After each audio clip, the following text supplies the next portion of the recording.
What's going on, everybody? My name is Wendyhare, and today I wanted to create another commentary video because honestly it's been a while since I posted my last one. The video you're currently seeing is actually some footage that I recorded at D14 back in March on the 26th. I was playing with my friend Ryan, who y'all actually may know from some of my Counter-Strike Global Offensive videos. And honestly, I've known the guy for years. He came into the neighborhood that I came in when I was 7. At around, honestly, I've been friends with him for about, like, I would say 11 years now. I'm not completely sure. I knew him before his baby brother was born, and I think his little brother might be, honestly, don't know. Man, I guess I don't know him very well anymore. But anyway, I think it's really cool that both of us actually like Airsoft, and I actually ended up carpooling with him up to D14 that one day. But honestly, I have to say that it sucks being an old guy and having a license because all your friends actually want you to drive you places. Like, all the time. Like, hey, dude, you want to go up to the gas station? Oh, hey, you want to go to Sonic? Oh, hey, you want to go to Walmart and get some stuff? Oh, yeah. You know, obviously, you want to make sure that they want to before you get them to take you. One thing I would like to mention is that I'm currently upgrading my entire computer. So I'd like to apologize for not uploading any content as of late. You know, because I'm totally not going to blame the fact that I've been seriously addicted to Rainbow Six Siege. Like, not at all. That would be pretty stupid. But it seems that every time that I start editing my videos in Sony Vegas, the program proceeds to freeze, and I lose all the edits that I make. So I have to spend hours upon hours extra to redo the edits that I made. Even though there's an autosave feature, it just doesn't seem to work properly, and it probably saves the last 30 minutes or so of work, and if that happens periodically, which happens at least 2 to 3 times in the video editing process, then I have to redo that, and that counts up, and it's very, very stressful to have to redo everything. But, you know, it might be due to the fact that I only have 8 gigabytes RAM or a 1 gigabyte graphics card. So that's why I'm actually upgrading my entire computer with a new SATA 3 motherboard, because my current motherboard is actually only SATA 2 with 8 gigabytes max RAM, which sucks, because I just bought 16 gigabytes of the Corsair Pro RAM, which I only can use 8 of it. Like, it's so dumb. And I don't even know how old my motherboard is. It sucks. I'll admit it. You know, I will admit it. But I'm also wanting to get that 16 to 32 gigabytes of RAM.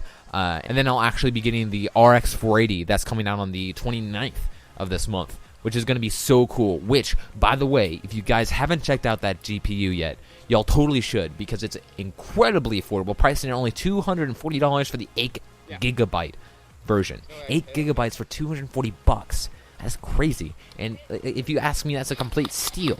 Although I might wait for more partners of AMD to release their own version of the RX 480. But I guess we'll see how strong the release of the RX 480 turns out before I buy it. Honestly, usually I wait, but it's like, I don't know, I really want to get this upgrade, and I don't want to sit with a 1 gigabyte graphics card. Yeah, I have a 1 gigabyte graphics card. It sucks.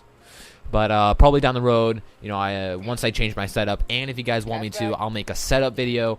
I don't know, I might make it at like a certain milestone mark, or maybe I'll do one next year. I honestly don't know what I'm going to do with that, but I'll make an entire setup video, you know, showing how I edit my content, my computer setup, you know, like such as my internals with it, my peripherals, you know, like my desk, mouse, keyboard, because, you know, that's all important stuff, you know, because it's very important.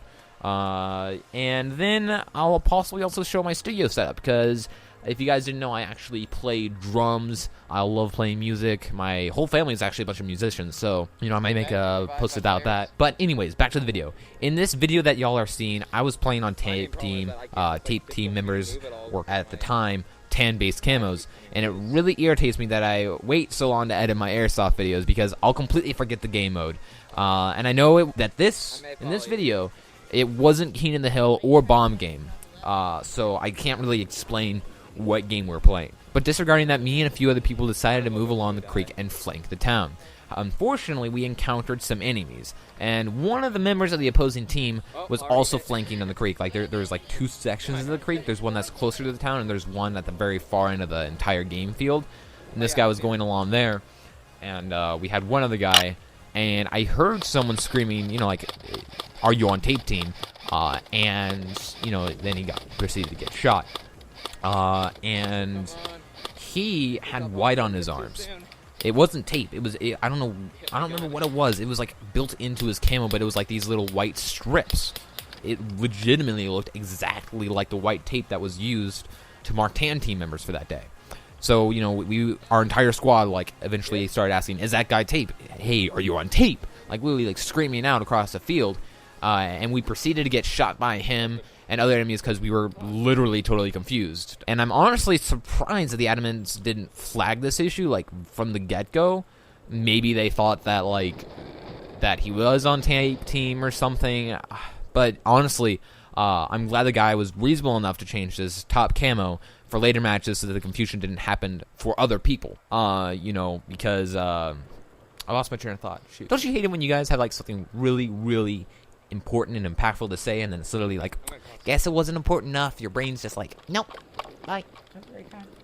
I think that's something that Airsoft players should definitely be mindful of, though. Like, if they wear camo, then they need to be sure that whatever camo they're wearing, they are on the correct team. And sure, this guy had partially green camo, but because of the white tape on his arms, I feel that he should have been at least put on tape team for that first round by the admins. At least, that's my thoughts behind it. Let me know what you guys think in the comments below. I'd love to know what y'all have to say. And actually, on that, there was, I actually went to BB Wars. I think I mentioned this in my last commentary, but not specifically this part of it. And in my games, so I have Highlander camo, you know, and it's a transitional camo, so it's neither green nor tan. So every time I would go around the corner, I'd have my gun raised, you know, like just like making sure that if that is someone of the opposing team, I have the first shot. And I would freak out all of my teammates because at BB Wars there was no tapes, there was no identification of whether or not I was on tape or green. So I would freak them all out because first off, I was coming out around with Highlander camo, which is neither green nor tan, so it confused them. And I'd have my gun pointed right at them, and so they almost shot me every time. And they were like, dude, I freaking hate your camo. You freaked me out, man. It's like you come around the corner with your gun up. Like, I was the talk of the town. Not exactly the talk of the town, but I mean, you know, I was one of the few guys with Highlander camo, you know what I'm saying? Very popular. Anyways, I hope you all enjoyed the video. If you did, be sure to click the like button and subscribe to my channel to see more content like this. Also, y'all can click the links at the end of this video to watch previous episodes of things that I have recorded, and I will see you all later. Bye, everyone.